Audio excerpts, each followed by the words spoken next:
గీతా గీతా అబ్బా ఏంటండి?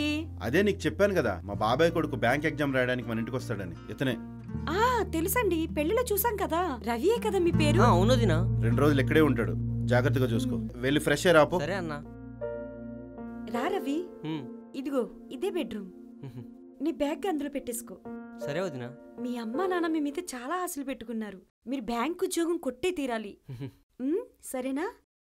నీకేమైనా కావాలంటే ఒక ఆర్డర్ ఇవ్వు, నేను చేసి పెడతాను. సరే వదినా. అరే లగేజ్ ఏంటి ఇంకా చేత్తో పట్టుకున్నావు? ఆ లగేజ్ నేను పెడతాను వదినా, నేను పెడతాను. సరే పెట్టయితే. సరే నువ్వు వాష్రూమ్కి వెళ్ళి ఫ్రెష్ అవ్వు. ఓకే వదినా. గీతా, నేను మార్కెట్కి వెళ్ళొస్తాను, వాడికి ఏం కావాలో చూసుకో. సరేనండి.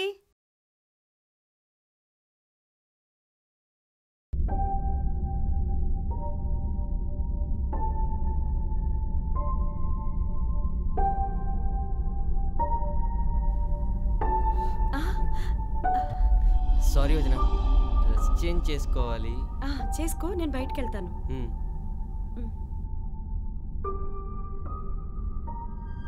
రవి బాగుందా? చాలా బాగుంది వదినా. ఇంకొంచెం పెట్టుకో.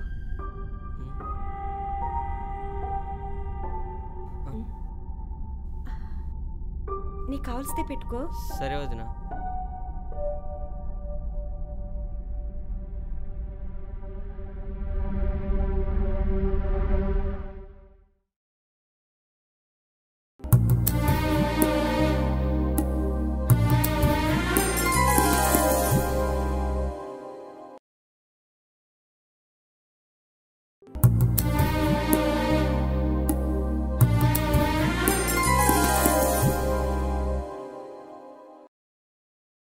రేయ్, నీకు యాప్టిట్యూడ్ లేదనే డౌట్ ఉంటే మీ వదిన అడుగు.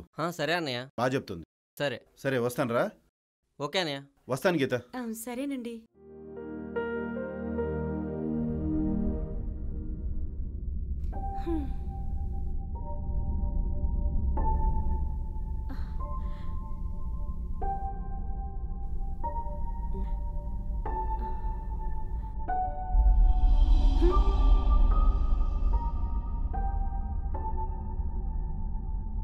చెప్పు గీత.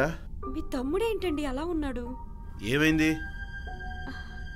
అంటే ఏమి లేదు, అదో రకంగా ఎప్పుడు ముడిగా. అదా, వాడు లవ్ ఫెయిల్యూరే.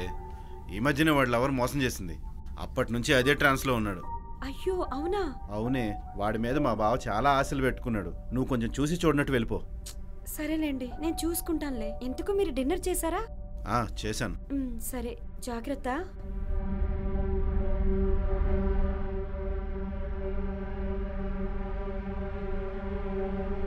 రవి ఏమైంది? ఎక్కడికి బట్టలు సర్దుతున్నావు? ఫ్రెండ్ రూమ్కి వెళ్తున్నా వదినా. ఫ్రెండ్ రూమ్ ఏంటి? నీకు ఇక్కడేమైంది? ఏం కాలేదు వదినా, నా ఫ్రెండ్ హైదరాబాద్ లోనే ఉన్నాడంట. ఇక్కడ మీకెందుకు ఇబ్బంది?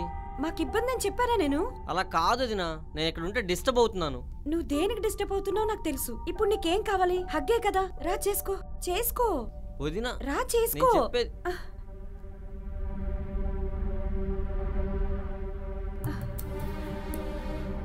చూడు రవి, ఎగ్జామ్ బాగా రాయి, నీకేం కావాలన్నా ఇస్తాను. నీకు కావాల్సింది నేను ఇస్తాను. వదినా, నిజమే చెప్తున్నాను రవి, నాకు కూడా ఫీలింగ్స్ ఉన్నాయి. నువ్వు ఓపెన్ అయ్యావు, నేను ఓపెన్ అవ్వలేదు.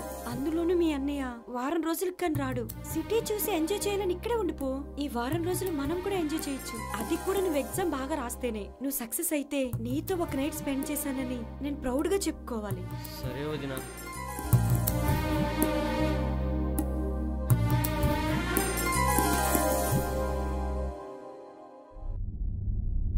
ఐఎమ్ సారీ అండి, తను డైవర్ట్ అవుతున్నాడని అలా చేయాల్సి వచ్చింది. తప్పు చేశానా అండి? చచ్చా, నువ్వేం తప్పు చేయలేదే. కానీ వాడు అదే నిజం అనుకుని ఇక్కడే వారం రోజులు ఉండిపోతే ఏముందండి, ఎగ్జామ్ అయిపోయాక ఏదోటి చెప్పొచ్చు. మా నాన్నకి హెల్త్ బాలేదని జంప్ అయిపోతాను.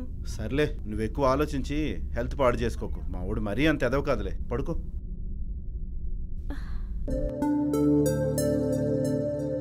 గీత, నేను 2 o'clock వస్తాను, జాగ్రత్తగా ఉండు.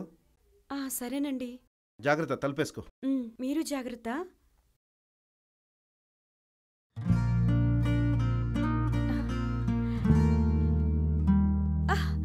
అబ్బా రవి,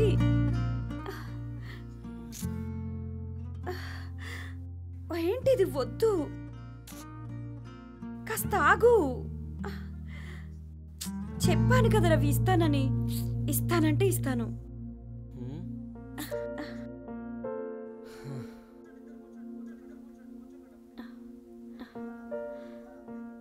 నీకు ఇవ్వాలి అంతేగా? అవును. ఇస్తానని చెప్పాను కదా.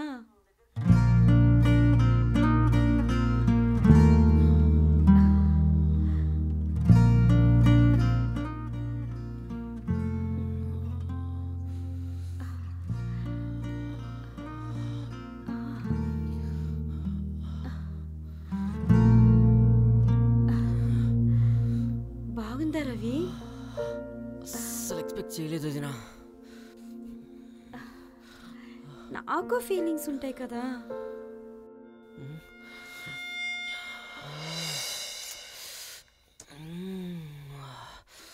రవి, రే రవి, ఏమైందిరా? ఇదంతా కళ.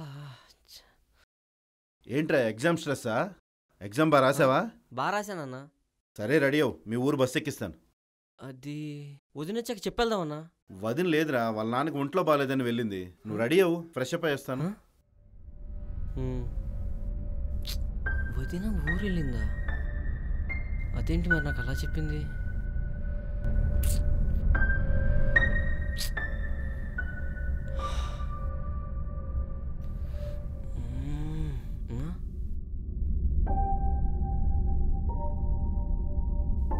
వదిన వాయిస్ మెసేజ్ ఏంటి? సారీ రవి, నిన్ను కావాలని మోసం చేయలేదు. నీ వయసు అలాంటిది. ఆ వయసులో అలాంటి ఆలోచనలు వస్తాయి. వాటిని నేను తప్పనట్లేదు, కానీ అవే జీవితంలో మనల్ని వెనక్కి నెట్టేస్తాయి. ఆ ఆలోచనలతో నువ్వు వెనకంజ అవ్వద్దని నీకు అలా ఆశ పెట్టాను. అలా నువ్వు అవ్వకూడదనే నేను అలా చెప్పాను. క్షణకాలంలో చేసే తప్పుల వల్ల జీవితకాలం శిక్ష అనుభవించాల్సి ఉంటుంది. సో ఇంకెప్పుడు అలా ఆలోచించుకు. నువ్వు కెరీర్లో సక్సెస్ అయితే నువ్వు కావాల్సిన అమ్మాయి దొరుకుతుంది. Congrats in advance. ఎందుకంటే నువ్వు బ్యాంక్ జాబ్ తప్పకుండా కొడతావు. బాయ్ రవి, జాగ్రత్త.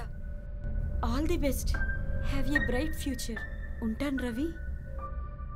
ఐఎమ్ సారీ వదిన. I'm so sorry.